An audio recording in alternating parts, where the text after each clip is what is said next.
Hi friends, Pastor Jeff here from Christ Church with another daily devotional. Yesterday I talked about how we need to create a new normal. Not just pine away for the way things used to be, but instead accept this is the way things now are, and what does God want from us during this time? But as I think about that, certainly we do want life to go back to how it used to be. Certainly we want to go back to be able to living life like we used to. And yet something I've been thinking about is, I hope I never go fully back to how life as it used to be. See, I think there are things that God is doing in my soul during this time, lessons that He's teaching me in this furnace of adversity that I hope continue to shape me for the rest of my days. Sometimes God's greatest lessons come when we are most in touch with our own vulnerability.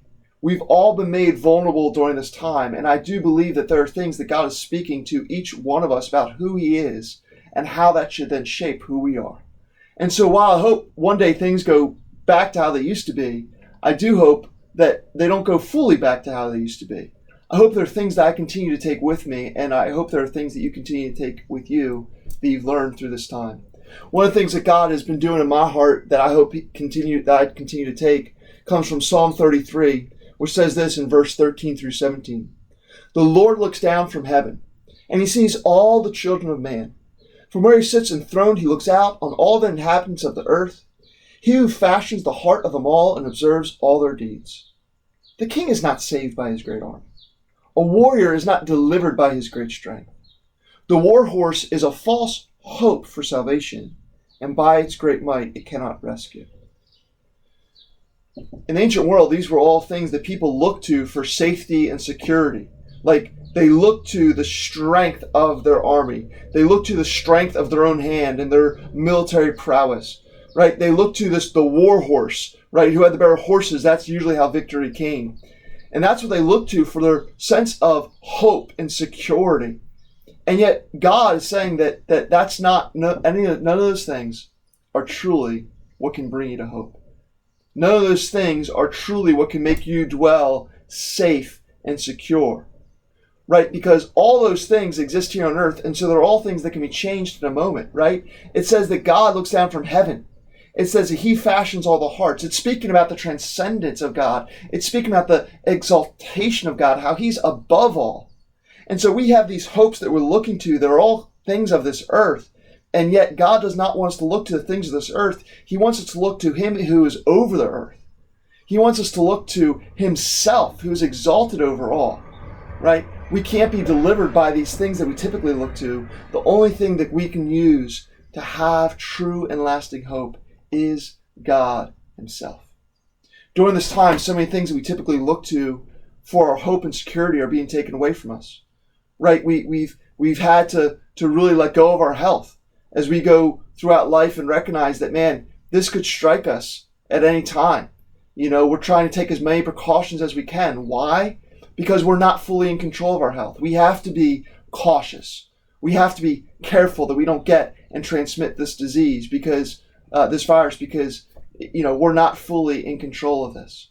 We can't look to our health for hope. We can't look to finances for hope as that just continues to get rocked. And the reality is we're probably going to continue to experience the economic fallout of this, for months, if not years to come. Finances are going to continue to be a challenge. We can't even look to relationships, right? How easy it is for all of a sudden, all of our relationships, things that we used to really count on, to be changed. Like, I haven't been able to hug extended family members in a long time. I haven't been able to hug or touch you in many times, and I miss that. I miss being able to gather on a Sunday and shake hands and hug one another. Like, in a moment, relationships, things that we think and take for granted, can be dramatically changed. Friends, the reality is things on this earth are always vulnerable to being changed. There is nothing on this earth, even the thing that we think is most sure, there's nothing on this earth that is truly a surety. And I just am recognizing that more and more during this time. And so what is that doing in my heart? It's making me not want to look to the things of this earth, but look to the God who's exalted above the earth. Verse 20 of Psalm 33 says, our soul waits for the Lord. He alone is our help and our shield. I think something God's doing to me is He is just stripping away all these other things that I used to look to, all these other things that I used to place my hope in. And it's like, man, my hope can only be in you, God. I just want to wait for you. Waiting is surrender on God. It's trusting that God will act and being patient as we wait for Him to act. And so that's why I want my soul to be. I want to hope in you, God. I want to believe that you're going to act. I want to believe that your way is good. And I just want to wait for you because you are my help. You are my shield. I'm not putting my confidence in the CDC. I'm not putting my confidence in government bailouts. I'm not putting my confidence in social distancing. I'm not putting my confidence in, one day when we all get back and we'll be able to be together and maybe jobs will pick up again and maybe we won't have these health concerns. Like, I'm not putting my confidence in any of that, I hope, ever again.